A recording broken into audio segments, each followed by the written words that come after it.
क्या हालचाल नमस्कार के रूप हैं। नमस्कार नमस्कारम नमस्काराभ्याम। एकदम बढ़िया चकाचक। ऑडियो वीडियो क्लियर है तो कमेंट सेक्शन में बेटा वन लिखिए, एक लिख दो भैया, एक। अगर ऑडियो वीडियो क्लियर है तो बच्चों आज हमारा लेक्चर नंबर है 10वां आधारित विद्युत धारा के ऊपर। पढ़ाएगा आपको ये वाला मास्टर, ये वाला जिसकी फोटो है पगला सा मास्टर। आइए बेटा, हमने आपको कुछ गृह कार्य दिया था। कौन सा कार्य दिया था? गृह कार्य। अच्छा बेटा एक चीज ये देख लो, निम्नलिखित दो कथन नीचे दिए गए हैं, है ना। दो कथन कहां दिए गए हैं बेटा? नीचे दिए गए हैं। तो किरचॉफ की संधि का नियम पहला है। किरचॉफ संधि का नियम आवेश संरक्षण पर आधारित है। ऑब्वियसली बेटा किसी संधि पर जितना आवेश आएगा उतना ही आवेश संधि से चला जाएगा। किसी संधि पर जितना आवेश आएगा उतना ही आवेश चला जाएगा, या अपन कहते हैं किसी संधि पर जितनी धारा आएगी उतनी धारा जाएगी, है ना। धारा क्या होता है? आवेश प्रति सेकंड। और जो किरचॉफ का लूप का नियम है बेटा, ये ऊर्जा संरक्षण पर आधारित है ना। किरचॉफ का जो दूसरा नियम होता है बेटा, लूप का नियम, वो किस पर आधारित होता है बेटा? ऊर्जा संरक्षण पर आधारित होता है। ठीक है, ऑल्दो यहाँ पर ऊर्जा की हम बात आगे करेंगे बेटा, है ना, इसी चैप्टर में करेंगे। तो दोनों ही कथन सही हैं। इसका आंसर हो जाएगा फोर्थ कि पहला नियम आवेश संरक्षण की किसी संधि पर आने वाला आवेश बराबर जाने वाला आवेश, और दूसरा नियम किस पर आधारित है बेटा? ऊर्जा संरक्षण पर आधारित है।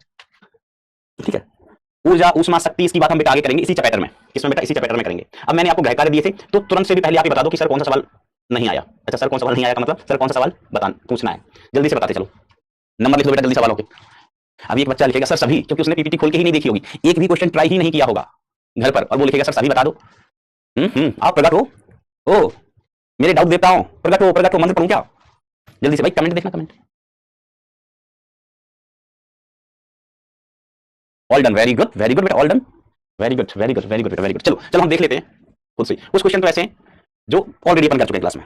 जैसे इस क्वेश्चन को बताना मतलब जरूरत ही नहीं है, already done. Line of symmetry वाला सवाल है, कर चुके हैं बेटा अपन। हाँ, इस सवाल को देख लीजिए। चित्र में दिखाई गई परिपथ में विद्युत धारा, चित्र में दिखाई गई परिपथ में विद्युत धारा। तो पहले तो यहां से बहने वाली धारा ज्ञात करिए बेटा, आई। यहां से बहने वाली धारा ज्ञात करिए, आई। तो आई का मान कितना आएगा? तो आई इज इक्वल टू हम लिखते हैं बेटा V upon R equivalent, V upon R equivalent. तो R इक्विवेलेंट कितना हो जाएगा बेटा? तो यहां से देखना, ये श्रेणी क्रम में, ये श्रेणी क्रम में कितना हो गया? 8 ओम, 8 ओम। अब 8 ओम और 8 ओम का 8 ओम का 4, तो ये कितना आ गया? 4 ओम, फिर 2 ओम, 4 ओम, 2 ओम, फिर से श्रेणी क्रम में। तो इस पूरी ब्रांच का कितना हो गया बेटा? 8 ओम। इस पूरी ब्रांच का कितना हो गया बेटा? ये 8 ओम हो गया। अब ये 8 ओम और 8 ओम कितना हो जाएगा? 4 ओम। ठीक है, अब ये 3 ओम और ये 4 ओम और ये 2 ओम, तो 4 3 7 और 2 9, तो R इक्विवेलेंट कितना है? 9। V की बैटरी, V का मान भी कितना है? 9। RV कितना है? 9। धारा कितनी आ गई बेटा? 1 एम्पियर, 1 एम्पियर धारा आ गई। ठीक है, अब आप देखना ध्यान से, धारा कैसे बटेगी, धारा कैसे बटेगी। हम यहां से स्टार्ट कर लेते हैं, बीच से, है ना। धारा बढ़ना मैं अगले पेज पर दिखाता हूं आपको। अगले पेज पर धारा बढ़ते हैं। कहां से धारा बढ़ते हैं बेटा? अगले पेज पर धारा बढ़ते हैं। अब मान लीजिए भाईजान कि यहां से धारा आ रही है कुछ I2 धारा आ रही है। ठीक है, तो इसमें धारा जाएगी I1, और मतलब या ऐसे मान लो यहाँ पर धारा कितनी आ रही है? I1 आ रही है। तो इसमें धारा कितनी जाएगी? I1 अपॉन 2, और इसमें भी धारा कितनी जाएगी? I1 upon 2। सर ऐसा क्यों? हमने कहा अपनी खुद की पर्सनल आंखों से देखो। धारा आई है, इस ब्रांच का प्रतिरोध 8 ओम, इसका प्रतिरोध 8 ओम, इसका भी प्रतिरोध 8 ओम, 8 ओम, 8 ओम, दोनों बराबर है भज्जा दोनों बराबर है। इसमें भी 8 ओम, इसमें भी 8 ओम, तो आधी आधी धारा बढ़ गई। अब ये धारा I1 है, I1। ठीक है, इसमें धारा I1 जा रही है, I1 जा रही है। अब अगर I1 इसमें जा रही है, ये वाला प्रतिरोध कुल मिला के 8 ओम ही हो गया था।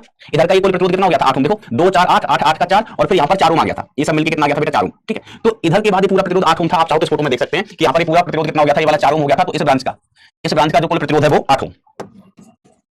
इसका कुल प्रतिरोध कितना हो गया था? 8 ओम। इसको सिंप्लीफाई करने के बाद 8 ओम ये था। ठीक है, ये वाला 8 ओम है, ये वाला भी 8 ओम है, तो धारा यहाँ पर भी बराबर। इसमें I1 है तो इसमें भी धारा I1 ही होगी, इसमें धारा I1। तो यहाँ से धारा कितनी आ रही होगी बेटा? 2I1, जिसको अपन ने क्या माना हुआ है? ये 2I1 का मान है, बैटरी से निकलने वाली धारा। वास्तव में बैटरी से निकलने वाली धारा हमने I मानी थी, तो चलो I ही बनी रहने दो। I मानी थी, बैटरी से निकलने वाली धारा हमने क्या मानी थी बेटा? I। तो बेसिकली ये I बराबर किसके? 2I1 के। I बराबर किसके है? 2I1 के, 2I1 के। ठीक है, अब I का मान कितना है बेटा? 1 एम्पियर है। 1 ampere is equal to 2I1। तो I1 का मान कितना आ गया बेटा? I1 का मान आ गया 1/2 एम्पियर, 1/2 एम्पियर।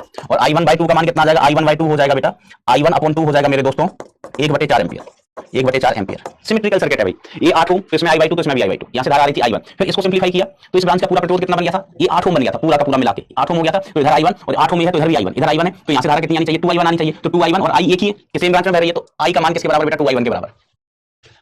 I का मान किसके बराबर बेटा? 2I1 के बराबर। बेटा आवाज में क्या दिक्कत है? आवाज फट रहा है भाई, देखने के बाद आवाज का कुछ सुधार है।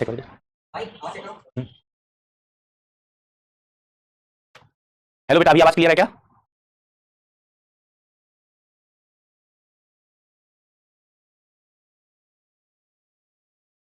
अभी बेटा आवाज क्लियर है? आवाज बहुत तेज है, आवाज क्लियर। अभी बताओ बेटा, 0 1 खेल जाओ, 0 1 खेल जाओ। अगर आवाज क्लियर है तो 1 लिखना, नहीं है तो 0 लिखना। जल्दी से 0 1 खेल जाओ बेटा। If it is clear, then write 1 in the comment section. If voice is not clear, then write 0 in the comment section. I'm waiting your reply. Okay. Okay, ज्यादातर बच्चे बोल रहे हैं क्लियर है। तो 3 ओम में प्रतिरोध कितना, धारा कितनी है? तो 3 ओम में धारा I1 जा रही है, और I1 का मान 1 एम्पियर है। धप 3 ओम में प्रतिरोध, धप 4 ओम में प्रतिरोध। 4 ओम कहां है बेटा? ये है। तो इसमें धारा कितनी जा रही है? I1/2 की वैल्यू कितनी आई? 1/4 बोले तो इसकी वैल्यू कितनी आई बेटा? 1/4 तेरी की 1/4 बोले तो 0.25 एम्पियर। ये वाला सही है, ये वाला सही है। 4 ओम में धारा, ये तो दोनों सेम ही ऑप्शन है। ये आंसर हो गया, है ना। दोनों ऑप्शन सेम है, 4 ओम एक ही है ना। थोड़ा सा ऑप्शन में मिसप्रिंट है, लेकिन तरीका समझ में आना चाहिए बेटा आपको, तरीका समझ में आना चाहिए कैसे सॉल्व किया जाता है। यदि चालक कारक प्रतिरोध प्रतिरोध में कुल व्यय शक्ति के सवाल हम आगे करेगा। अब इसके बाद बेटा ये वाला सवाल देखो, 9 चालकों का जाल A B C D E F 6 बिंदुओं पर चित्रानुसार जोड़ा गया है। प्रतिरोध ओम में है, बी तथा सी के मध्य समतुल्य प्रतिरोध। तो देखो बी और सी के मध्य, तो बैटरी का एक सिरा बी पर और एक सिरा सी पर, बैटरी का एक सिरा बी पर होगा बेटा और एक सिरा सी पर होगा। बैटरी का एक सिरा बी पर होगा दोस्तों और दूसरा सिरा कहां पर होगा? सी पर होगा। ठीक है, तो यहां पर अगर अपन सममिति की रेखा बनाएं तो ये सममिति की रेखा हुई मास्टर, ये सममिति की रेखा है। अगर ये सममिति की रेखा है बेटा तो ये वाला प्रतिरोध हो जाएगा बेकार। ये समिति की रेखा हो गई भाईजान, ये समिति की रेखा है तो ये वाला प्रतिरोध हो गया बेकार। जो प्रतिरोध समिति की रेखा पर होता है वो बेकार हो जाता है। अब बची हुई चीजें देखिए, तो ये दोनों प्रतिरोध किस क्रम में है बेटा? श्रेणी क्रम में। ये दोनों प्रतिरोध श्रेणी क्रम में है, तो एक एक का 2 ओम 2 ओम। अब ये 2 ओम और ये 1 ओम श्रेणी क्रम में, सॉरी समांतर क्रम में है, समांतर क्रम में। तो इस बीच वाली ब्रांच का प्रतिरोध कितना हो गया? ये 2 ओम और ये 1 ओम मिलके 2 ओम बाय 3 हो गया। कितना हो गया बेटा? ये मिलके 2 ओम बाय 3। बेटा साथ साथ ही देखते चलना, नहीं तो पूरा हौच-पौच हो जाना है सर्किट। तो बीच वाला 2/3 बचा, समांतर क्रम में है ना। कैसे निकाला होगा अपन ने? 2 समांतर क्रम में है बेटा 1 के साथ, तो अपन क्या लिखेंगे? 2 × 1 डिवाइडेड बाय 2 + 1 कितना हो गया? 3, तो 2/3। ठीक है, इस भाग का नीला वाला। अब 2/3, ये वाला 2, ये वाला 2, ये वाला 2 और ये वाला 2 और 2/3 श्रेणी क्रम में हो गए। तो 2 और 2 4, 2 और 2 4। ठीक है, ये तीनों, अरे यार 1 2 और ये 3, 1 2 3, समझ गया ना बेटा? ऐसे देख लो, ये 2 ओम, ये 2/3 और ये 2 श्रेणी क्रम में है। तो 2 + 2 + 2/3 कितना हो गया बेटा? ये 4 + 2/3, 4 × 12 + 2 14, 14/3, 14/3। तो ये बीच वाली ब्रांच का कितना हो गया बेटा? 14/3 हो गया। अब ऊपर वाली देखो 1 ओम श्रेणी क्रम में है, तो ये कितना हो गया बेटा? 2 ओम। कितना हो गया बेटा? 2 ओम। अब देखो मैं अगर यहाँ पर बिंदु बनाऊं, एक बिंदु बी और एक बिंदु सी, ये बिंदु बी है और ये बिंदु सी है, तो बी सी के बीच में एक तो ये बीच वाला है सर, बीच वाला कितना है? 14/3। नहीं पहले नीचे वाला बना लो, बी सी के बीच में एक के नीचे है कितना? 1 ओम। फिर एक ऊपर लग रहा है बीच वाला कितना है? 14/3।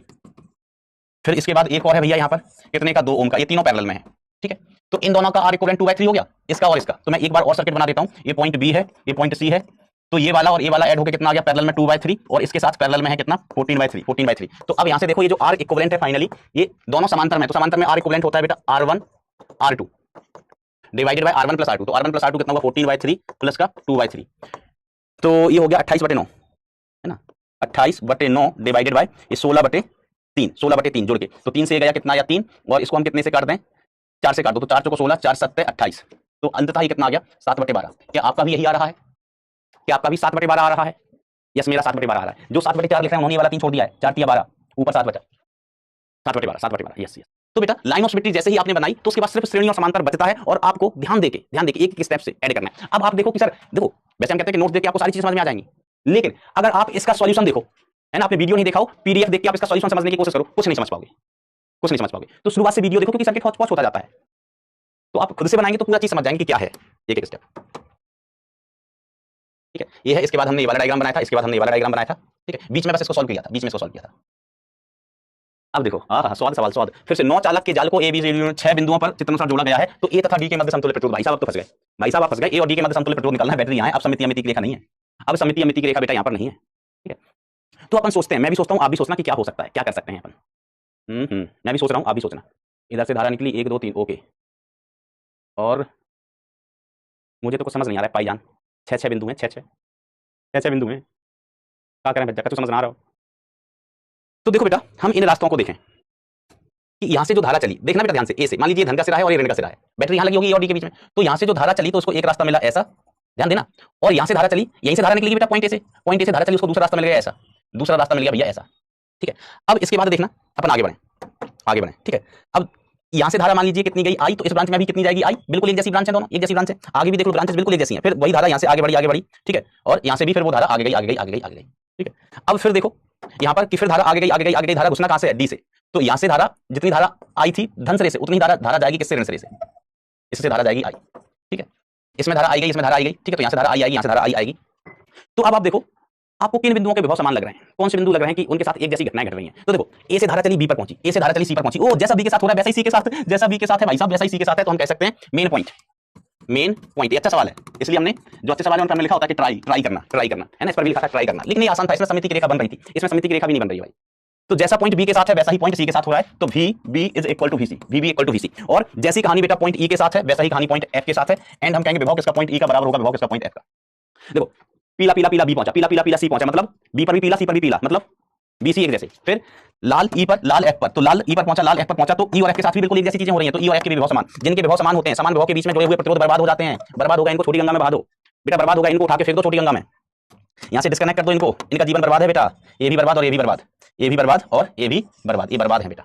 ये प्रतिरोध ही बर्बाद हो गया, भगाओ इनको यहाँ से, है ना। अब देखो बेटा, ये 1 2 3 1 2 3 ए डी पॉइंट के बीच में, फोटो बनाता हूं, ए और डी पॉइंट के बीच में, इधर पॉइंट ए ले लो, इधर पॉइंट डी ले लो, ए डी के बीच में एक तो लगा है 2 ओम, 2 ओम लगा ही है, और ए से डी के बीच में ये 3 लगे हैं, 1 2 3, तो श्रेणी में जो धारा इसमें गई, इसमें गई, इसमें गई, इसमें गई, वही धारा इसमें गई, तो 1 ओम 2 ओम 3 ओम, श्रेणी में हो गया, तो कितना हो गया 4 ओम, 4 ओम किसमें हो गया श्रेणी में, ठीक है। ऐसे इधर देखो, एक ए वाली ब्रांच, 1 ओम 2 ओम 1 ओम 1 ओम 2 ओम 1 ओम, ठीक है। ये ए और डी के बीच में, ए से शुरू हुई डी पे खत्म, तो ए और डी के बीच में एक ए जोड़ा है, कितने का 4 ओम का, अभी समांतर में, ये समांतर में बेचारे बेचारे समांतर में, तो 4 4 का कितना हो गया समांतर में 2 ओम, और 2 2 का समांतर में कितना हो गया 1 ohm. This is the final answer, this is the final answer. तो ये सवाल अच्छा था, ये सवाल अच्छा था, ठीक है। ये पहचानना अच्छा है कि किन पॉइंट के साथ परिपथ समान तरीके से व्यवहार कर रहा है, जिन पॉइंट के साथ परिपथ समान व्यवहार कर रहा है वो किस क्रम में हो वो क्या हो जाएंगे बेटा, समान विभव पर हो जाएंगे। और अगर दो बिंदु समान विभव पर हैं, दो बिंदु समान विभव में हैं, तो बेटा उनके बीच जुड़ा हुआ प्रतिरोध बेकार हो जाता है, उसमें धारा नहीं बहती है, नहीं बहती है।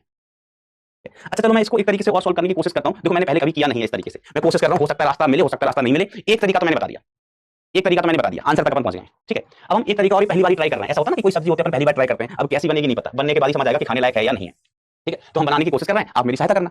तो हमने 2 पॉइंट लिए ए डी, कितने पॉइंट लिए बेटा 2 ए डी, इनके मध्य समतुल्य प्रतिरोध ज्ञात करना है, इनके मध्य समतुल्य प्रतिरोध हमें ज्ञात करना है। चलो ठीक है मास्टर, ये पॉइंट डी, ये पॉइंट ए कितना है 2 ओम, 2 ओम। अब यहां पर हमने 2 पॉइंट और ले लिए, ठीक है। एक ले लिया बी और एक ले लिया कोलाबरी कोलाबरी सी, एक पॉइंट लिया बी और एक पॉइंट लिया सी, और फिर हमने 2 पॉइंट और ले लिए, कौन कौन से 2 पॉइंट और ले लिए बेटा, एक पॉइंट ई और एक पॉइंट एफ। पॉइंट पॉइंट अलग बना लो जब प्रोसेस समझ में ना आए, सर्किट बेवकूफ है तो ऐसे पॉइंट लो। अब एक एक प्रतिरोध से पूछते चलो तुम किस किस के बीच में जुड़े हो, तो हमने इसको तो जोड़ दिया, ए और डी के बीच में जुड़ा है। अब इससे पूछो, तो इसने मुस्कुरा के बोला हम तो ए और बी के बीच में जुड़े हैं। हमने कहा मुस्कुराने की क्या बात है इसमें, ए और बी के बीच में जुड़े हैं, मुस्कुरा लो तुम। कितना है 1 ओम, ठीक है, इसका भी काम तमाम हो गया। ये ए और सी के बीच में 1 ओम जुड़ा है, ए और सी के बीच में कितना जुड़ा है बेटा 1 ओम जुड़ा है, 1 ओम यहां भी जोड़ दो। कितना बुरा बनाए हो मैथ, इतना बुरा कोई बनाता है। ए और सी के बीच में जोड़ दिया, इसका भी काम हो गया, इसका और इसका काम हो गया। अब बी और ई के बीच में, बी और ई के बीच में एक जुड़ा है, बी और ई के बीच में, तो बी और ई के बीच में एक जोड़ दो, ये 1 ओम का था, बी और ई के बीच में कितने का है 2 ओम का है, और इसका काम हो गया। सी और एफ के बीच में एक है, सी और एफ के बीच में एक जोड़ दिया, सी और एफ के बीच में एक जोड़ दिया, ठीक है, ये भी 2 ओम है, ठीक है, इसका भी काम तमाम हो गया। अभी कितने रह गए, बहुत बहुत है। अब डी और ई के बीच में एक है, डी और ई के बीच में एक, तो डी कहाँ है, हे प्रभु आनंददाता, कुछ नहीं मिल रहा भैया, डी और ई के बीच में एक जोड़ेंगे, कैसे जोड़ पाओगे। तो हमने कहा था कि पता नहीं कुछ मिले यहाँ से कि ना मिले, डी और ई के बीच में एक है, डी और ई के बीच में एक है, और एक ए और एफ के बीच में होगा, नहीं एक है डी और ई के बीच में, एक हो गया। अब ये है डी और एफ के बीच में, डी और एफ का बीच कहाँ है, इधर, बस उल्टा नहीं हो रहा है, डी और एफ का बीच इधर है, ई और डी के बीच में एक जुड़ा है, और ये एफ और डी के बीच में एक जुड़ा है, एफ और डी के बीच में। अब ये रहेगा, ये ई और एफ के बीच में जुड़ा है, ई और एफ के बीच में जुड़ा है, ई और एफ के बीच में जुड़ा हुआ है। तो ओम कितने, ई एफ वाला कितना है 2 ओम के, तो 2 ही थे ना, एक ए वाला एक ए वाला, 2 ओम 2 ओम 3, 1 2 3, ठीक है। हमको कुछ गड़बड़ लग रहा है, अब ई और डी के बीच में एक, एफ और डी के बीच में है, इसमें तो कोई प्रतिरोध बिगड़ ही नहीं रहा है।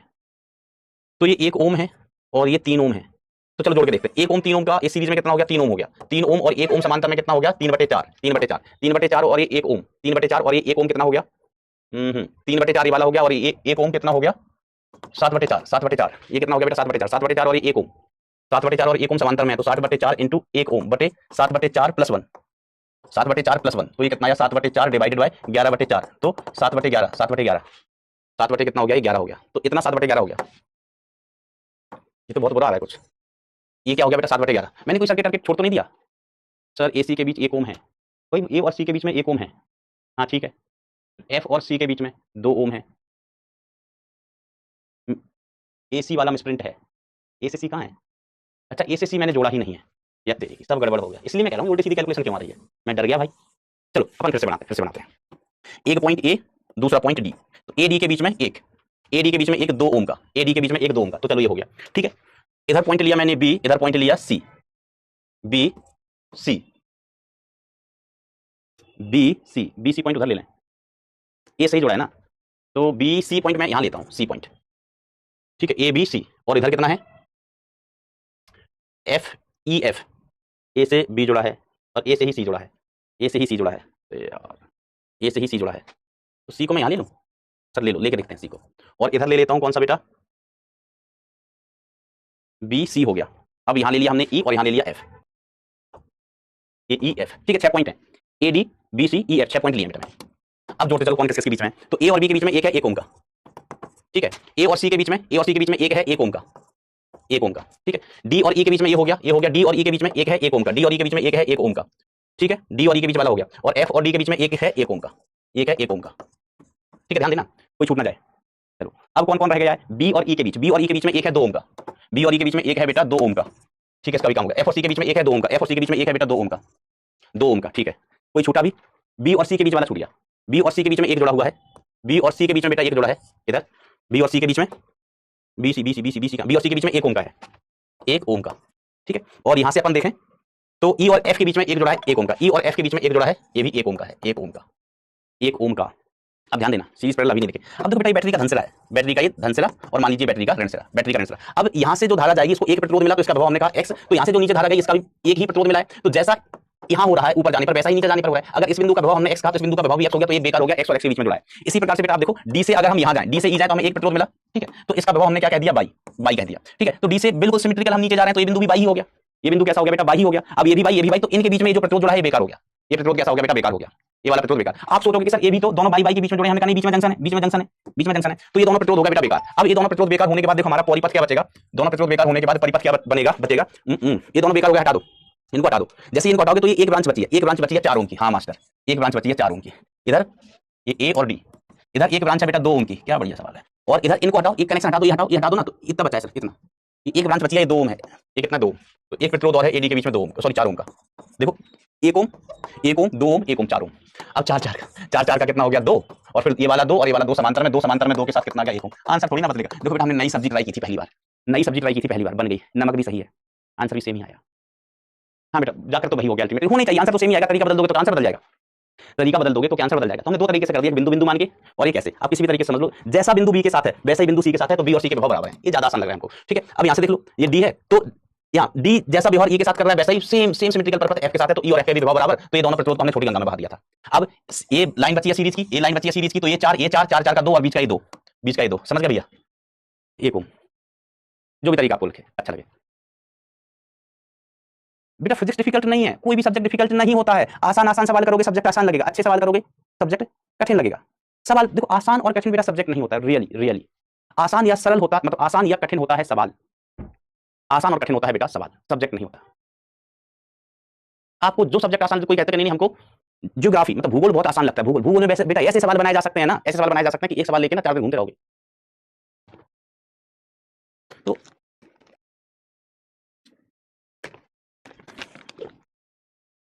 ऐसा अगला क्वेश्चन, ओह माय गॉड, अच्छा पहले मैं एक सवाल कर दूं, एक बालक कह रहा है फिजिक्स कठिन है, उसके लिए हम फिजिक्स आसान कर देता है।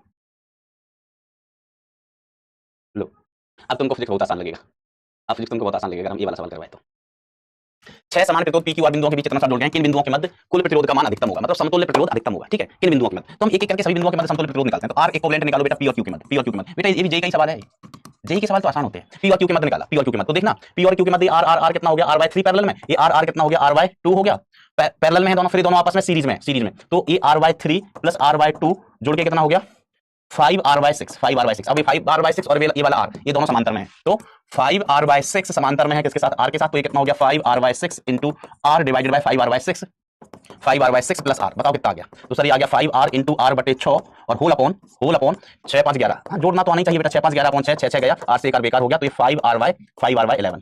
तो r इक्विवेलेंट p और q के मध्य कितना आया, ये आया बेटा 5r/11, ठीक है। चलो अब हम स्लाइड को कॉपी करते हैं, मतलब और दूसरे बिंदुओं के मध्य हम r इक्विवेलेंट निकालते हैं। तो आप निकाल के बताओ, p q के बीच में मैंने निकाल दिया, अरे पगलू मम्मी मैंने निकाला, मम्मी ऐसा कर दिया हमने, मुश्किल से मिटाया था फिर। अच्छा चलिए बेटा अब हम चलो इनके मध्य निकाल लेते हैं, आप भी याद रखोगे, r इक्विवेलेंट किसके मध्य बेटा, q r के मध्य। जल्दी से निकाल के बताओ भैया, ये वाला हमको नहीं आता है, निकाल के बताओ भाई। फिजिक्स डिफिकल्ट है। अभी इस साल एक बच्चे के मतलब हिंदी मीडियम से ना 100 में से 95 मार्क्स आई है, फिजिक्स में उसकी 99.99% आई है, 99.99। एक सवाल गलत हो गया बेचारे से, बोला सर हमसे गलती हो गई, मैंने कहा कोई बात नहीं, लेकिन अगर वो गलती से गलती नहीं होती तो तुम्हारे 100 में से 100 आ जाते, 100% आए। अब एडवांस में ऐसा नहीं हो सकता है, क्योंकि एडवांस में पेपर अच्छे आते हैं, 100% मार्क्स बहुत ही रेयरली कभी कभार आते हैं बेटा एडवांस में, मतलब 20 साल में किसी के एक बार आ गए होंगे।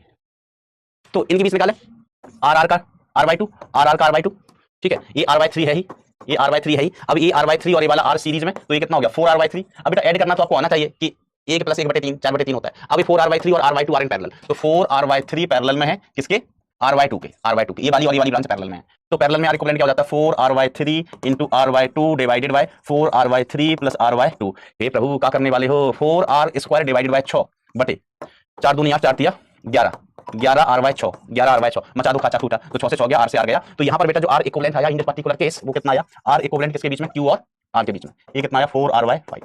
अब एक बिंदु और रह गया, पी आर, पी आर और रह गया बेटा, पी आर रह ही जाता है, किसी का भी प्यार हो बेटा अधूरा रह ही जाता है, क्या करें, कमबख्त चीज ही ऐसी है। हमारे पापा हमको बहुत प्यार करते हैं, बहुत प्यार करते हैं, तो भी हम एक दिन पापा से कह दिया पापा हमको प्यार करते ही नहीं हो, तो पापा हमको बताया बेटा हम क्या करें, हम तुमको बहुत प्यार करते हैं लेकिन प्यार अधूरा ही लगता है, बच्चों को प्यार अधूरा ही लगता है। हम भी आप लोगों को बेटा बहुत प्यार करते हैं, लेकिन आपको लगता है कि मास्टर कितना दुष्ट है, डांटता रहता है, कभी हमको उल्लू बोलता है, कभी हमको गधा बोलता है। बेटा ये प्यार है मेरा, आओ आओ।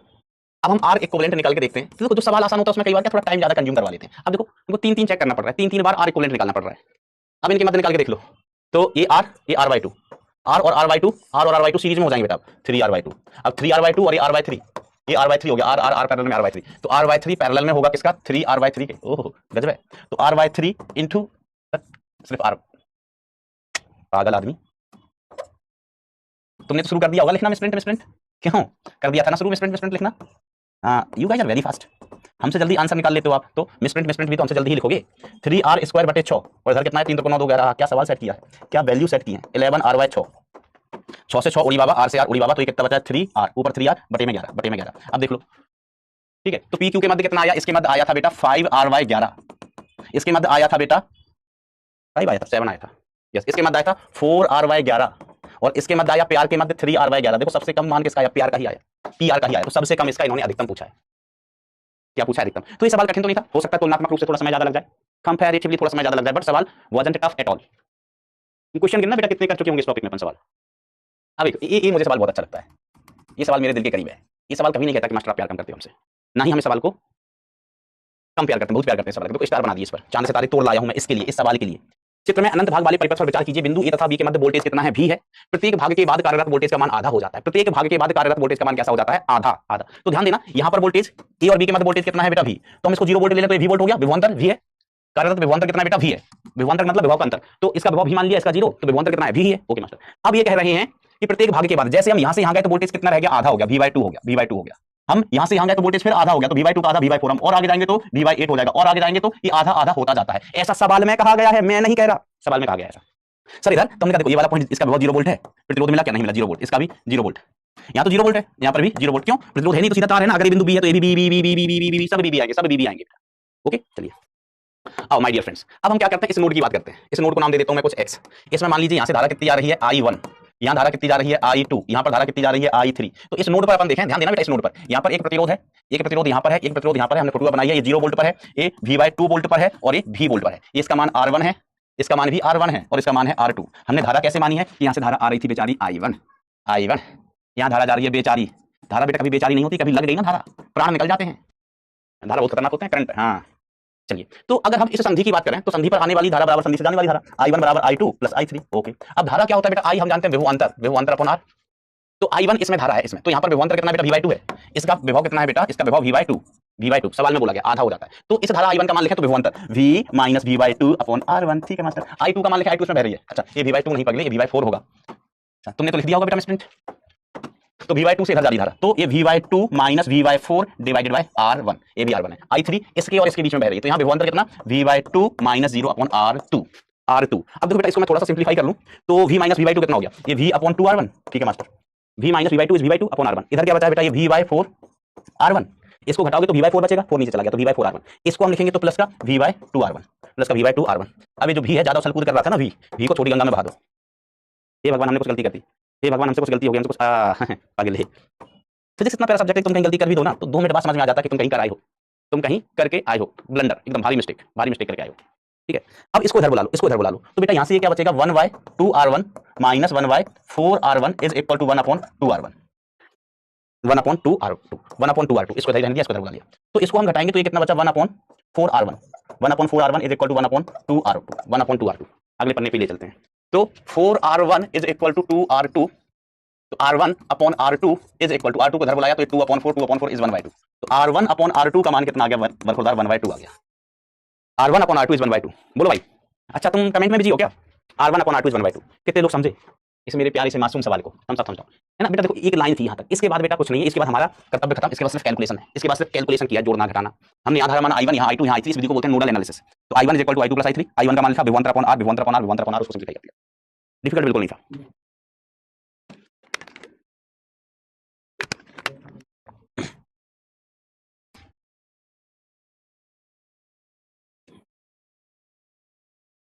छठवां सवाल,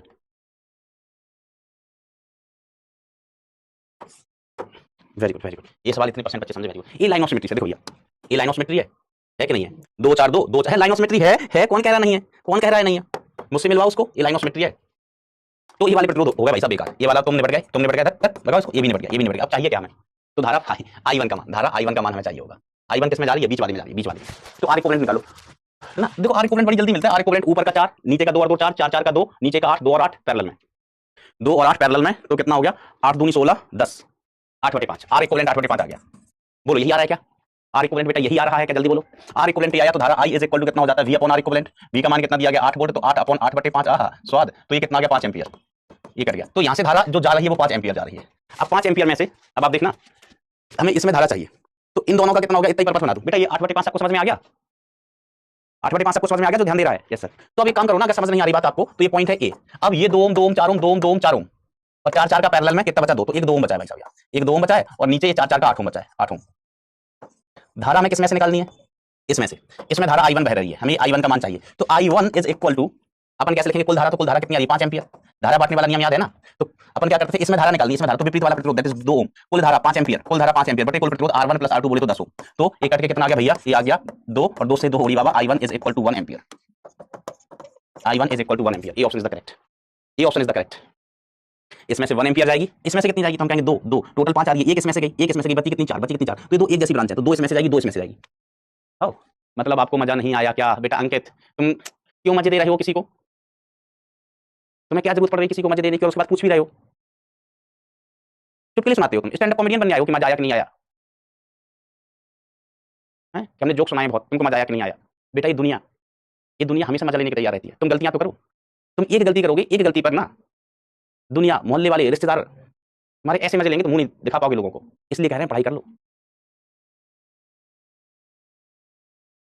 ना, किसी के मजे लो ना, किसी को मजे दो, अपने काम से काम रखो। अब ये होमवर्क मैंने दिया था, लेकिन वज्जा मैंने क्लास में करवा दिया है। डन इन क्लास, कल ही कराया था। उत्तर याद आ रहा है? शायद 20/3 आया था, पता नहीं, हमको याद नहीं होता। 20/3 सबके मान रख के सीधे सीधे क्या चाहिए? धारा चाहिए, है ना? तो धारा I = विभवांतर कितना है? E upon R equivalent. भी को ये लिखा है।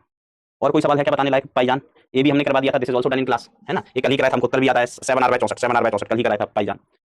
ये सवाल श्रेणी और समांतर का है। इन बिंदुओं के मध्य में समतुल्य प्रतिरोध निकालना है भैया। इस सवाल से आसान कुछ नहीं हो सकता। ये भी R R का कितना हो गया? 2R 2R, इस R के साथ श्रेणी क्रम में 2R/3। ये भी R तो इसका कितना हो गया?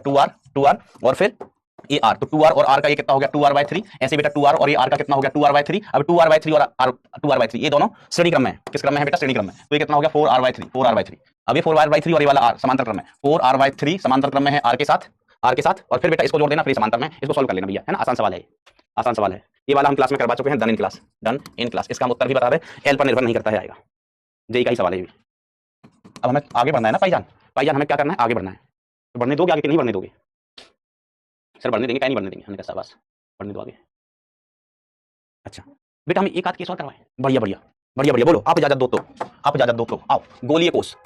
गोलीय साथ देना, कोष का प्रतिरोध, गोलीय कोष का प्रतिरोध साथ दोगे कि नहीं दोगे? अब बढ़िया हम केस करवाते हैं। अच्छा ये बताओ कितने लोग टच में चल रहे हैं? वो जो होमवर्क दिए थे मैंने, वो समझे कि नहीं? अब देखो सिंपल सी बात है बेटा, होमवर्क मैं डिस्कस करवा रहा हूं, भले ही देखो कितना समय चला गया, 1 घंटा इसी में चला गया होमवर्क डिस्कस कराने में। अब आपको नहीं सर, आप जल्दी तेज स्पीड में करवा रहे हो होमवर्क डिस्कस। तो बेटा देखो, अगर आप होमवर्क देता हूं, मतलब होमवर्क घर का काम तो आपको घर पे करना है। अगर आपसे नहीं हुआ लेकिन आपने क्वेश्चन के साथ समय बिताया है तो बेटा समझ जाओगे। अब ऐसे बच्चे होंगे जिनने घर जाके पीडीएफ खोली ही नहीं है, देखी ही नहीं है, उनको लग रहा होगा कि मास्टर तो हो गया मेंटल, पता नहीं क्या ऐसे करके कह देता है 4R/3, फिर ऐसे करके बोल देता है 6R/5, फिर ऐसे कर देता है सी ऑप्शन, मास्टर मेंटल हो गया। तुमको यही लग रहा होगा अगर तुमने पीडीएफ घर पर जाके नहीं देखी तो। बट अगर आपने घर पर एक क्वेश्चन ट्राई किया, भले आपसे हुए नहीं है, तो फिर बेटा आपको समझ में आएंगे, आपको मजा आएंगे। बेटा ये बोर्ड के लिए जरूरी नहीं है, बोर्ड के लिए तो किरचॉफ के नियम, श्रेणी समांतर व्हीटस्टोन, बोर्ड के लिए श्रेणी समांतर व्हीटस्टोन, और उसके बाद व्हीटस्टोन ब्रिज की, वो व्हीटस्टोन ब्रिज का बैलेंस वाला केस, ना व्हीटस्टोन का विस्तार, ना क्षैतिज विस्तार, ना ऊर्ध्वाधर विस्तार, ना अनबैलेंस्ड व्हीटस्टोन, ना सिमेट्रिकल परिपथ, ना अनंत परिपथ, ना तार वाले। बोर्ड के लिए ये कुछ नहीं है भैया, ये जेई के लिए है, प्योर परफेक्ट जेई। कुछ बच्चे कह रहे हैं सर, कुछ बच्चे कह रहे हैं सर स्कूल कोचिंग के बाद टाइम नहीं मिलता, सर होने लगा। तो बेटा टाइम बताओ, टाइम स्कूल का टाइम बचा लो, है ना। वैसे ये मैं कहता नहीं हूँ, लेकिन मैं सही कह रहा हूँ, कोशिश करो स्कूल का टाइम बचा लो, बचा लो। स्कूल की सारी चीजें प्लस एडवांस की चीजें यही हो जाएंगी, सारी यही हो जाएंगी, बचा लो टाइम। कान में बताया किसी को बताना मत, किसी को बताना मत ऐसा, नहीं तुम्हारे स्कूल वाले मास्टरों को पता चल गया ना कि मास्टर ऐसा कह रहा है, फिर वो हमें डांटेंगे, क्यों हमें ऐसा बोलते हो। चलो बोलिए कोर्स का प्रतिरोध भैया। गुड बेटा गुड। ये मतलब 93-94-95% बच्चे समझते हैं ना, हमको अच्छा लगता है। क्लास बेटा अभी कम होंगी थोड़े दिनों बाद, एक आध वीक में, शायद अगले वीक से ही कम हो जाएंगी, अगले वीक से ही कम हो जाएंगी। वो तो स्कूल ना पूरी दुनिया में जुलाई से खुलते हैं, पूरे दुनिया में स्कूल जुलाई से खुलते हैं, इसलिए जून में 3 क्लासें चल रही, मई और जून में, फिर 2 हो जाएंगे उसके बाद। आओ बोलिए कोर्स ऐसे ही लिखा जाता है, कोर्स में ये वाला सा आता है कि वो वाला सा आता है, पता नहीं, कोई फर्क नहीं पड़ता, कोई फर्क नहीं पड़ता। आप ध्यान से समझना भैया, है ना। देखो हमारे पास क्या बेटा एक गोलीय कोष है। गोलीय कोष ऐसा होता है कि खोखला गोला होता है, बट उसमें 2 त्रिज्याएं होती हैं, एक आंतरिक त्रिज्या और एक बाहरी त्रिज्या, एक आंतरिक त्रिज्या और एक बाहरी त्रिज्या, ठीक है। ये मटेरियल है, ये कोई पदार्थ है ना, चालक पदार्थ है, चालक पदार्थ है। सर पदार्थ कहाँ चालक, चालक तो आप हो बेटा, मैं चालक नहीं हूँ, मैं साधु आदमी हूँ, मैं चालक नहीं हूँ, ना चालक हूँ ना चालाक हूँ, मैं बेचारा सीधा साधा सा आदमी हूँ। इसकी बाहरी त्रिज्या भी आंतरिक त्रिज्या ए, आंतरिक त्रिज्या ए। अब हमने कहा कि इसके बाहर आंतरिक और बाहरी सतहों के मध्य प्रतिरोध ज्ञात कीजिए, है ना। जैसे इसमें हमने कहा इसको हम उच्च विभव पर रखते हैं, अंदर वाली सतह को उच्च विभव पर रख दिया, बाहर वाली सतह को निम्न विभव पर रख दिया, बाहर वाली सतह पर रख दिया निम्न विभव पर, है ना। बैटरी लगा के किसी भी तरीके से। ये 11वीं क्लास में होता है, 11वीं क्लास में भी हम तापीय प्रतिरोध निकाले थे, याद करो अगर कोई बच्चा जो नाम होगा तो तापीय प्रतिरोध निकाले थे। तो हमने जैसे अंदर वाली सतह उच्च विभव पर रख दी, बाहर वाली निम्न विभव पर, तो धारा यहाँ त्रिज्यीय बाहर बहेगी, धारा ऐसे ऐसे ऐसे ऐसे ऐसे बहेगी। अब धारा इस चालक में से बहेगी तो चालक क्या उत्पन्न करेगा, चालक क्या उत्पन्न करेगा, प्रतिरोध, ठीक है। आप ऐसे समझ सकते हो, जैसे धारा बहती है वैसे ही ऊष्मा बहती है। अगर मैं यहाँ आग का गोला रख दूं जलते हुए, किसी भी तरीके से आग का गोला रख दूं जलते हुए, और बाहर ठंडक हो, तो बेटा ऊष्मा ना ऐसे ऐसे ऐसे बहेगी। अब ऊष्मा बहेगी तो चालक प्रतिरोध उत्पन्न करेगा, जिसको हम कहते थे ऊष्मीय प्रतिरोध, ऊष्मीय प्रतिरोध। यहाँ पर क्या बेटा, अंदर हमने उच्च विभव रख दिया किसी भी तरीके से, पूरे में बैटरी लगा दिया, बैटरी से कनेक्ट कर दिया, और बाहर निम्न विभव, तो यहाँ पर धारा ऐसे बाहर जाएगी, विद्युत धारा बाहर जाएगी। अब विद्युत धारा बाहर जाएगी तो ये खुद क्या करेगा, प्रतिरोध उत्पन्न करेगा। हमें उसी प्रतिरोध का मान ज्ञात करना है, हमें उसी प्रतिरोध का मान ज्ञात करना है। तो प्रतिरोध सर बड़ा आसान, R is equal to rho L/A। हमने कहा एरिया बताओ, आप कहेंगे मास्टर फंस गए, ये गोलीय कोष है, तो आंतरिक पृष्ठ का एरिया लिख देंगे तो 4πa² आ जाएगा।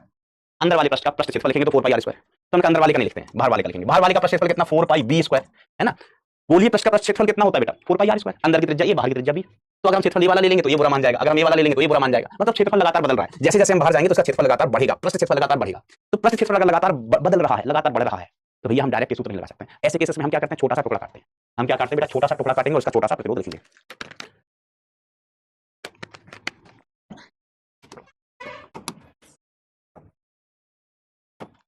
तो हमने एक छोटा सा टुकड़ा काटा, बिल्कुल पतला सा काटते हैं, तो आपको दिखाई दे इसलिए इतना चौड़ा बनाया हुआ है मैंने, अदरवाइज बिल्कुल पतला सा, बहुत महीन। अरे यही था भालो ना। ये महीन सा टुकड़ा काटा। सर कितनी दूरी पर, तो हमने कहा केंद्र से r दूरी पर, केंद्र से बेटा छुटका r दूरी पर, केंद्र से छुटका r दूरी पर हमने एक टुकड़ा कट किया, राइट। ओके, तो अब इस छोटे से टुकड़े का प्रतिरोध कैसा होगा, बहुत बड़ा। हमने कहा नहीं पगलू, छोटा बहुत बड़ा, छोटा सा टुकड़ा है तो प्रतिरोध भी छोटा सा होगा। और किसी भी छोटी सी चीज को हम क्या लिखते हैं, डी लगा के। तो इस छोटे से स्ट्रिप का या हम छोटे से सेल का जो प्रतिरोध है वो कितना है, dr है, छोटा सा प्रतिरोध।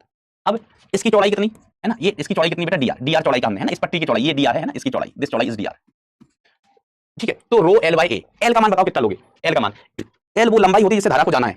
तो धारा ऐसे जा रही है, ऐसे ऐसे, तो इस पट्टी में धारा कितनी लंबाई चलेगी, इस छोटी सी पट्टी में धारा कितनी लंबाई चलेगी, जल्दी बताओ लीड को घर जाना है, जल्दी बताओ, नहीं तो मैं 10 बजा दूंगा, फिर आज 10 बजा दूंगा आज। आवाज नहीं आ रही है,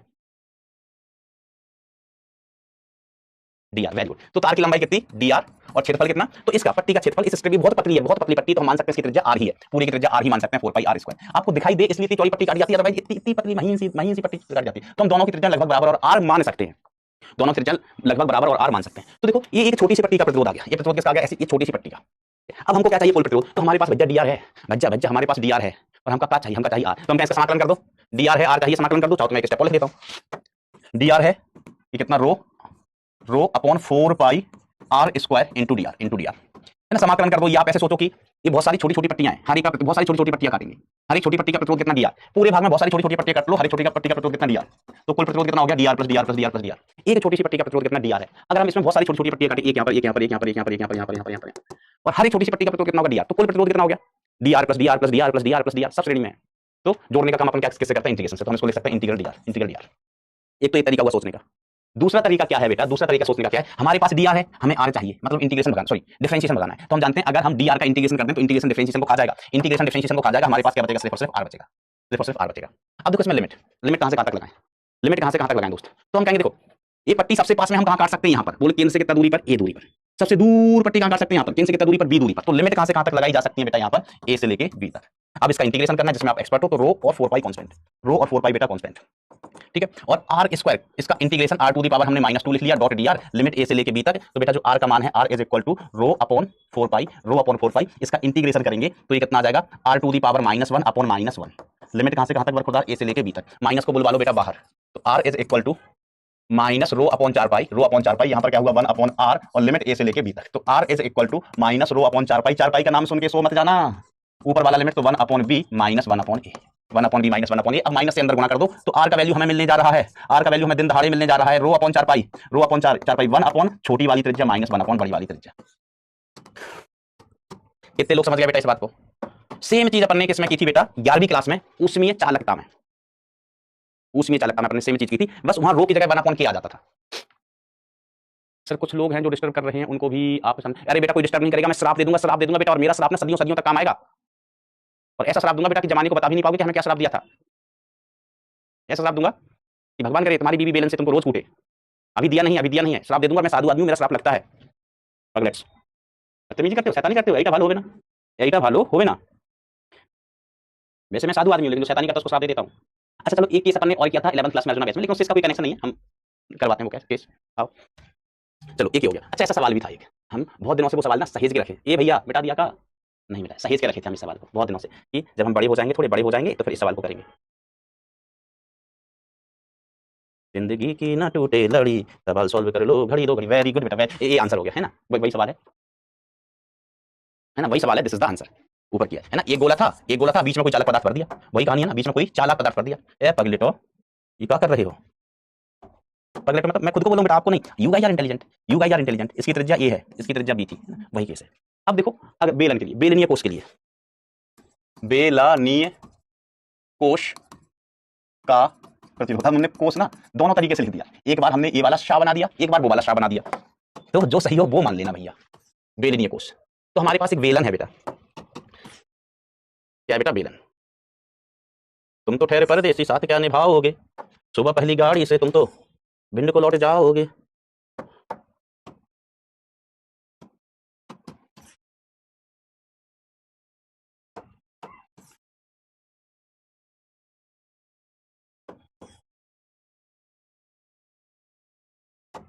दिल डूबा नीली आंखों में दिल डूबा,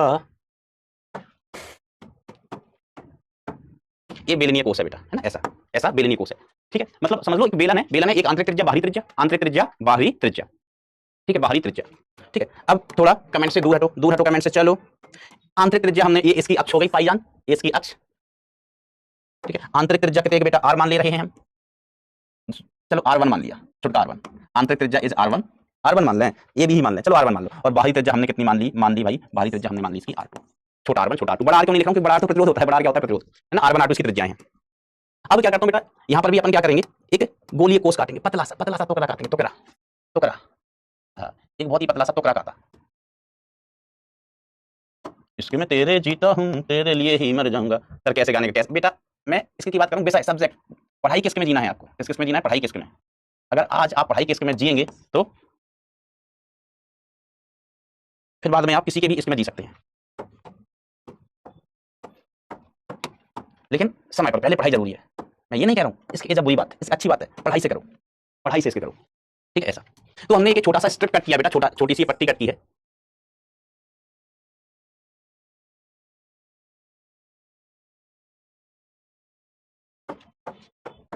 ऐसा बेलनाकार छोटी सी पट्टी कट किया बेटा हमने। ओहो सर जी रंगीन, सर जी रंगीन नहीं है, ये फोटो रंगीन है, डायग्राम रंगीन है बेटा, सर जी तो साधु आदमी है। सर जी कैसे आदमी है तुम्हारे, साधु आदमी। रंगीन मिजाज वो आदमी होता है जिसको रोज नए नए कपड़े पहनने हैं, हम मेरे पास नहीं, गरीब आदमी। ऐसे R2 तो हमने क्या किया बेटा, इसके सेंटर से कुछ डिस्टेंस पर, इसके सेंटर से बेटा कुछ डिस्टेंस पर एक टुकड़ा काटा, है ना, कितना डिस्टेंस पर, R डिस्टेंस पर, तो वो हो जाएगी त्रिज्या। तो यहां से हमने R डिस्टेंस पर एक छोटा सा टुकड़ा कट किया, ठीक है। इसकी चौड़ाई कितनी बेटा DR है, इस टुकड़े की चौड़ाई कितनी DR है, छोटा सा टुकड़ा कट किया, इसकी चौड़ाई कितनी DR। तो अब हम इसका प्रतिरोध लिखें, इसे छोटी सी पट्टी का प्रतिरोध, तो पट्टी छोटी सी तो प्रतिरोध भी छोटा सा ही होगा। तो रो L का वैल्यू कितना, इस पट्टी की लंबाई, धारा यहां से यहां जाएगी, धारा त्रिज्या बाहर जाएगी, धारा है ना, यहां से धारा इधर जा रही होगी, इधर से इधर जा रही होगी, इधर जा रही होगी, इधर जा रही होगी, बेटा इसमें खाली जगह में नहीं होगी, इसके अंदर ही होगी धारा, है ना, ऐसे इधर धारा जा रही है, इधर धारा जा रही है, इधर धारा जा रही है, त्रिज्या बाहर, ठीक है। तो लंबाई इसमें से धारा जा रही है DR, क्षेत्रफल बताओ जल्दी से, अगर किसी में हिम्मत हो तो। इसकी बेलन की लंबाई है L, the length of cylinder is L, length of cylinder is L, my dear friend,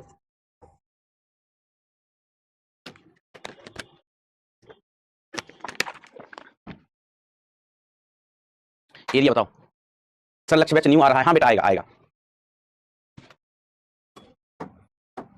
2 pi R L, 2 pi R L, 2 pi R, very good very good. अब हमको क्या चाहिए, ये हमारे पास डी आर है, rho into D R upon 2 pi R L. D R है और हमें आर चाहिए, तो भाई साहब इसका इंटीग्रेशन कर दो, लिमिट लगा दो ए से लेके बी तक। इंटीग्रेशन ए से बी तक क्यों लगाओगे मास्टर, पगलेट हो क्या? R1 से लेके R2 तक, इससे ये कैंसिल आउट हो गया, ये वैल्यू आर। इसमें से देखो बेटा rho constant upon 2 pi L, 2 pi L, और इंटीग्रल यहां पर क्या बचा है 1 upon R. Oh my god oh my god, इसका तो इंटीग्रेशन हमको आता ही नहीं है, कोई मुझे बताएगा 1 अपॉन आर का इंटीग्रेशन कितना हो जाएगा जल्दी से?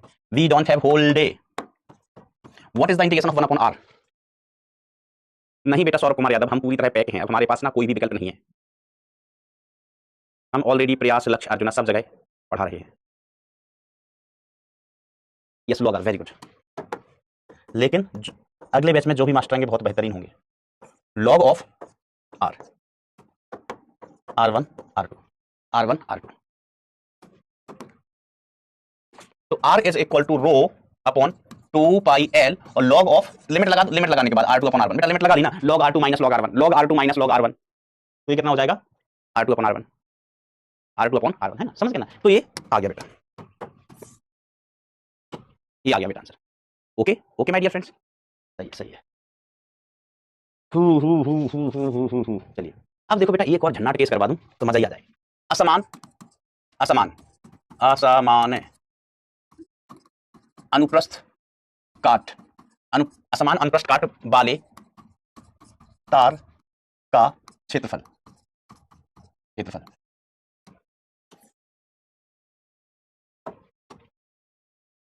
असमान अनुप्रस्थ काट वाले क्षेत्रफल नहीं, प्रतिरोध का प्रतिरोध, आर इक्विवेलेंट, आर इक्विवेलेंट। ध्यान देना ध्यान देना, है ना, ध्यान से सुनना ध्यान से समझना।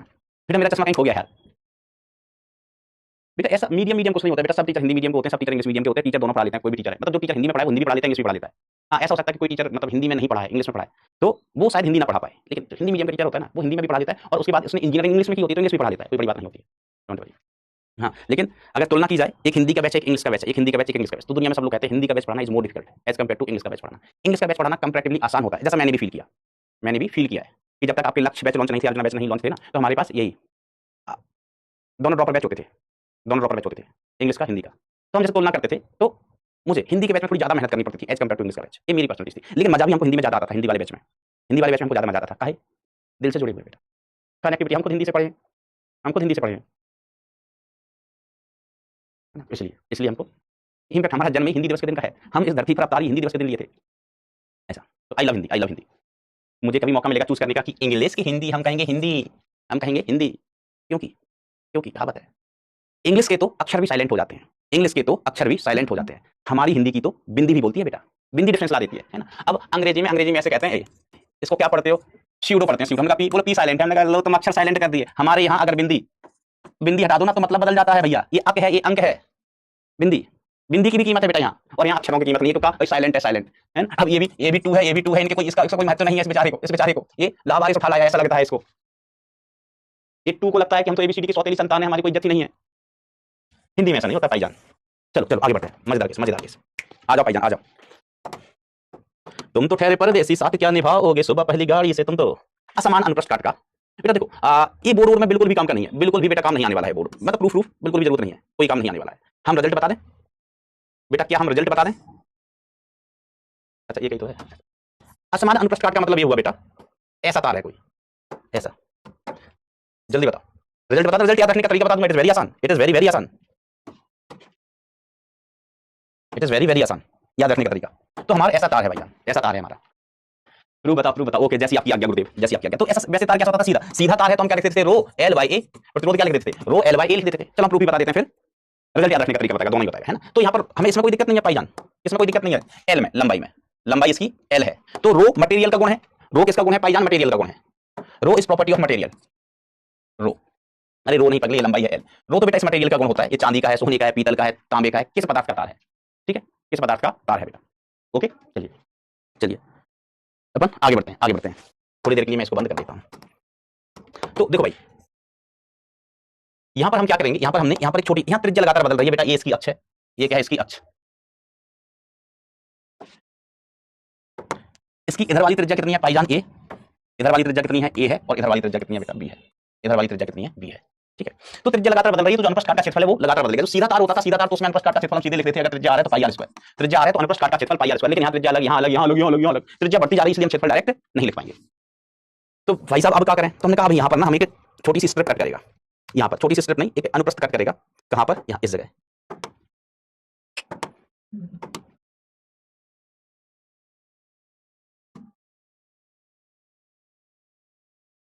कहा बनाए हो अमित, कहा बनाना चाहते हो तुम पगलेट?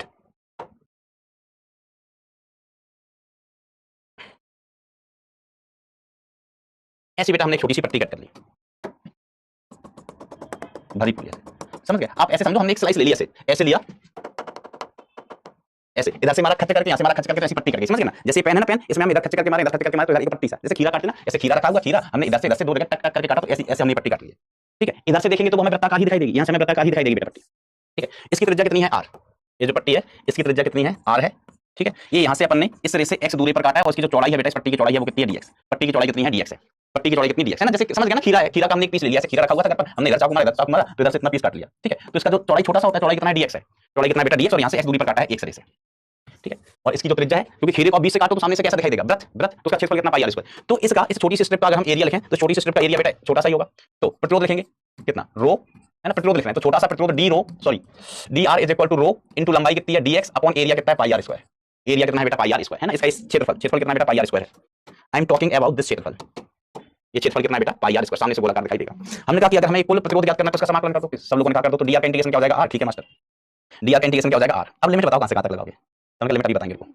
तो इधर से क्या बचा है बेटा, r, इधर से क्या है, r बचा है, तो rho upon pi integral dx upon r square. क्या हम इसको इंटीग्रेट कर सकते हैं, r भी चर है और x भी चर है, r भी बेटा चर है और x भी चर है, तो अभी हम इसको इंटीग्रेट नहीं कर पाएंगे, हमें या तो पूरे इक्वेशन को x के पदों में लाना होगा या r के पदों में। अब आप बताओ इसका इंटीग्रेशन क्या हो जाएगा, तो बेटा इसका हम इंटीग्रेशन नहीं करते, या तो dx अपॉन x स्क्वायर होना चाहिए, और अगर अपॉन में r स्क्वायर है तो यहाँ पर dr होना चाहिए, तभी हम इसको इंटीग्रेट कर पाएंगे। अभी इंटीग्रेट अपन नहीं कर सकते हैं। अच्छा कैसे, आपने ही बोला है प्रूफ बताओ, वैसे आवश्यकता नहीं थी प्रूफ की, लेकिन तुमको लगा होगा कि मास्टर का हमारा मेंटल है, उसको पता ही नहीं होगा प्रूफ। अगर मान लो घर से याद करके आया होगा तो रास्ते में भूल गया होगा, तो आज मास्टर के मजे लेंगे, मास्टर के मजे लेंगे आज, यही सोच के पूछ रहा ना मास्टर से प्रूफ, लेकिन कोई बात नहीं बेटा, पूछ लो, आपका अधिकार है, क्या बेटा ये आपका अधिकार।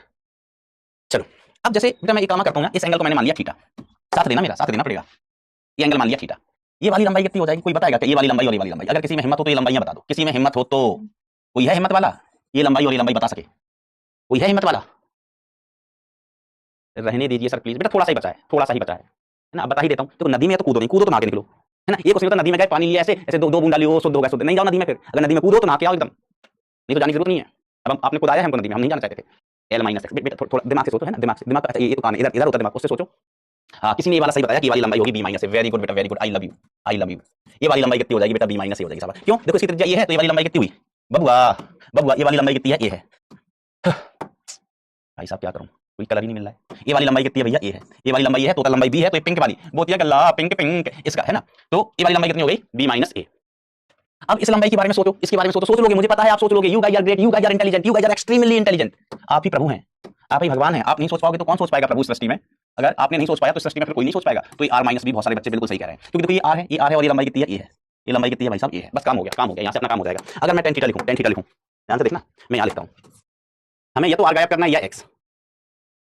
अगर मैं tan थीटा लिखूं तो मैं ऐसे लिख सकता हूं, tan theta is equal to, इस त्रिभुज में देखो लंब बटे आधार, तो लंब कितना है r माइनस बी, आधार कितना है इसका x है, ठीक है मास्टर। और अगर मैं tan थीटा लिखूं बड़े वाले त्रिभुज में, तो ये लंबाई कितनी है, b माइनस ए लंब, और आधार कितना है इसका, ये बड़ा वाला त्रिभुज जुई करके जा रहा है, ये जुई करके जा रहा है, इसकी लंबाई कितनी है, l है। हमने कहा ये समीकरण नंबर 1 और ये वाला समीकरण नंबर 2, तो समीकरण 1 व 2 से, समीकरण 1 व 2 से क्या कहोगे दोस्त, आप कहोगे r माइनस बी बटे एक्स, अच्छे से हमें r minus B upon X is equal to B minus A upon L. हम किसका मान उठवा लें, दिन दहाड़े आप किसी का भी मान उठवा लो, चलो हम x को गायब करते, चलो हम r माइनस बी ले लेते हैं, r minus B is equal to, ये कितना हो गया, b minus A upon L into X, तो r का मान कितना आ गया, r का मान आ गया बेटा यहाँ से b minus A upon L multiplied by x plus B. अब हम लेंगे सांस, किसकी सांस, राहत की सांस, क्योंकि हम अपने मकसद में कामयाब हो गए हैं, हम अपने मकसद में बेटा कामयाब हो गए। इंटीग्रल रो पाई इधर dx था, अब r की वैल्यू हमने x के पदों में लिख लिया, that is b minus A divided by l into X plus B और इसका होल स्क्वायर, अब इसको हम इंटीग्रेट करेंगे। अब चर कौन बचा है, x, अब बेटा चर कौन बचा है, x बचा है, ठीक है। यहाँ पर लिमिट लगाएंगे 0 से लेके l तक, है ना, x चर x है तो यहाँ पर x बराबर कितना है 0, और यहाँ जाएंगे तो यहाँ पर x बराबर कितना, इस जगह x बराबर l, लंबाई के बराबर 0 से l। अब इसको इंटीग्रेट करो, तो मास्टर इंटीग्रेशन आते तुम्हें, हमने कहा देखो हम कोशिश तो करते हैं, इसको इंटीग्रेट कर लोगे भाई। देखो अब बेटा एक इंटीग्रेशन बचा है, सब क्या बचा है, आर माइनस हम बी कर दिए। ओ आई एम सो सॉरी यार, हम सब आर माइनस बी कर दिया हूँ। रुको सही कर देता हूँ, गलती आ गई मुझे, अच्छा गलती तो लिख दो। ये आर माइनस ए होगा, ये क्या होगा हर जगह R minus A, R minus A, R minus A, R minus A, यहाँ पर ए आएगा, आर माइनस ए, ये R minus A, R minus A, इधर चला गया प्लस का ए, इधर चला गया बेटा प्लस का ए, तो यहाँ क्या आएगा बेटा प्लस का ए आएगा, प्लस ए क्या आएगा बेटा प्लस ए। अब इसको इंटीग्रेशन करना आपका काम है ना, मैं इंटीग्रेशन करना बेटा आपका ही होमवर्क है, कर लेते हो ना इंटीग्रेशन, कोशिश करना, नहीं हो तो हम बताएगा, लेकिन एक बार आप ट्राई करना, आपको इंटीग्रेशन करना है। वैसे तो आप गणित में इंटीग्रेशन पढ़ लोगे तो आसानी से इंटीग्रेट कर लोगे, ठीक है, आपको इंटीग्रेशन करना है भाई अगर कर सको तो, ठीक है, वैसे बड़ा आसान है इंटीग्रेशन करना। सब्स्टिट्यूशन वाला मेथड लगाना पड़ेगा कि इसको मान लेंगे टी, आता है इंटीग्रेशन बाय सब्स्टिट्यूशन, मतलब प्रतिस्थापन विधि से समाकलन कितने लोगों को आता है, यस प्रतिस्थापन विधि से करना पड़ेगा। वेरी गुड, ट्राई करना, नहीं कर पाओगे तो थारा भाई बताएगा। अब देखो मैं रिजल्ट बताता हूं कि जब आप इसको इंटीग्रेट करोगे तो r इज इक्वल टू कितना आएगा, rho into L upon pi into a into B, pi into a into B, ये रिजल्ट आएगा, ये आएगा आफ्टर इंटीग्रेशन। अब आप गणित के विद्यार्थी हो, इंटीग्रेशन में आपको एक्सपर्ट होना चाहिए, हो सकता है अभी आपने इंटीग्रेशन नहीं पढ़ा हो गणित में, लेकिन पढ़ लोगे, जब आप पढ़ लोगे तो इंटीग्रेशन बेटा आपको हमसे बेहतर आएगा, आपको इंटीग्रेशन हमसे बेहतर आएगा, है ना। हम कभी कहें कि इंटीग्रेशन करता हूं मैं करता हूं, आप कहोगे रहने दो मास्टर, रहने दो, तुम्हारी बस की बात नहीं है, आओ कभी चौराहे पर, हम इंटीग्रेशन तुमको सिखा देगा, तो ट्राई करना, ठीक है। याद रखने का तरीका क्या है ना, याद रखने का तरीका बेटा बड़ा सिंपल सा है ना, ऐसा हमारा ये तार है, ऐसा हमारा तार है, ठीक है, इधर की त्रिज्या कितनी है बेटा, इधर की त्रिज्या है b, इधर की त्रिज्या है a, क्योंकि हम इंटीग्रेशन अभी करेंगे तो हमको मतलब 10 मिनट तो लग ही जाएगा इंटीग्रेशन करने में, फिर तुम फैल जाओगे कि मास्टर 15 मिनट हो गए, कितना और पकाओगे, तो अब हम ज्यादा नहीं पकाएंगे। देखो तरीका बड़ा आसान है, तरीका बड़ा आसान है याद रखने का।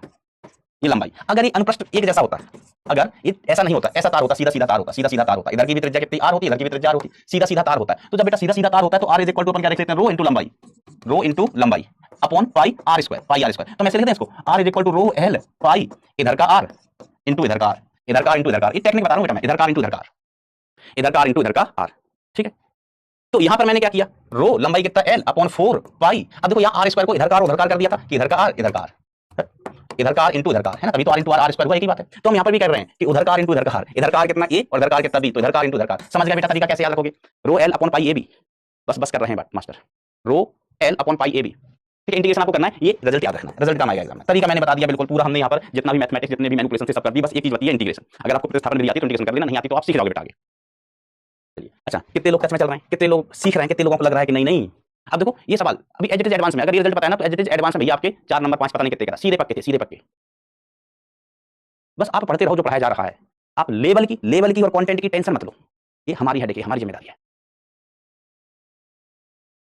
इंटीग्रेशन बेटा ट्राई करना घर पर, कोशिश करना, गूगल की हेल्प ले लेना, एआई की हेल्प ले लेना, यूट्यूब की हेल्प ले लेना, कर लो तो अच्छी बात है, तो मैं तो बताऊंगा ही बेटा, मैं तो बताऊंगा ही, हमको आता है, हमको आता है, हम बता देंगे, है ना। चलो वेरी गुड, हिंट दे देता हूं चलो इंटीग्रेशन का, ये क्या था, r इज इक्वल टू, वैसे तो क्लास हो गया बेटा, मैं बस हिंट दे रहा हूं, ये है क्या, रो अपॉन पाई है ना, इधर इंटीग्रल dx डिवाइडेड बाय, हो सकता है बेटा r में सॉल्व हो जाता आसान, बात वही पढ़ते हैं, उसमें आसान हो जाता क्या, चलो हम दूसरे तरीके से भी बताएंगे, एक तरीका तो फिलहाल हम बता ही रहे हैं, आसान हो जाता, dr ये उधर लेके गए, लिमिट x में ही है, ये उधर लेके जाते x, तो इंटी differential dr is equal to dx 1 upon r square, तो 1 अपॉन r, लिमिट चेंज करनी पड़ेगी, दोनों में करनी पड़ेगी। तो देखो ये अपॉन में क्या है बेटा, अपॉन में है b minus A upon L into X, B minus A upon L, B minus A upon L into X plus A, इसका होल स्क्वायर है, इसका होल स्क्वायर है यही। हाँ तो अब देखो इसके बाद हिंट मैं दे रहा हूँ इंटीग्रेशन के लिए, हिंट 0 से लिमिट अभी l तक है, तो b minus A upon L into X plus A को मान लेना भाई साहब t, क्या मान लेना t, तो इसका हम डिफरेंशिएशन करेंगे तो b minus A upon L constant dx, ये बेचारा a अकेला है तो डिफरेंशिएशन 0, ये हो गया बेटा dt, ये क्या हो गया दोस्तों dt हो गया, या ये भी नहीं करना है, और आसानी से ये तो ट्रिक से ही हो जाएगा, ट्रिक से हो जाएगा, r इज इक्वल टू देखो ए इसकी घात -2 होगी, रो अपॉन पाई इंटीग्रल 0 से लेके l तक, तो b minus A upon L, प्रतिस्थापन विधि की जरूरत भी नहीं पड़ेगी आपको, इनटू a, इसकी घात ऊपर गई तो -2 + 1 अपॉन -2 + 1, ये इंटीग्रेशन हुआ। फिर हम कहते थे ना कि जैसे कोई फंक्शन है f of a x + b type का, तो इंटीग्रेशन करने के बाद इसका हम इंटीग्रेशन कर देते थे, तो इंटीग्रेशन मान लीजिए इसका कितना आया, कुछ आया g of a x + b, बटे में हम क्या करते थे x का गुणांक लिखते थे, ट्रिक बताई थी बेटा, ट्रिक बताई थी, ठीक है, तो बटे में क्या लिख दो b minus a upon b, b minus a upon l, l था बेटा b नहीं, ये क्या था l था, b minus a upon l। अब ये तो कांस्टेंट है यहाँ पर बेटा, अब देखो मैंने इंटीग्रेशन भी कर दिया, लिमिट जरूर लगा देना 0 से लेके l तक, अब लिमिट तो लगा लोगे भाई साहब, इसको सिंपलीफाई करके ऊपर वाला लिमिट माइनस नीचे वाला लिमिट, ऊपर वाला लिमिट माइनस नीचे वाला लिमिट, लिमिट लगा लेना, इंटीग्रेशन बता दिया, इसको आप मान लो कुछ x, ये x है तो x की घात n, तो x की घात n + 1 अपॉन n + 1, ये इंटीग्रेशन हो गया, और ये x का गुणांक है बटे में आ जाता है, x का गुणांक बटे में आ जाता है, टेक्निक बताई थी हमने आपको। चलो आज के लिए बेटा इतना ही, है ना। वैसे मैं कहूंगा कि वो रिजल्ट जो है ना वो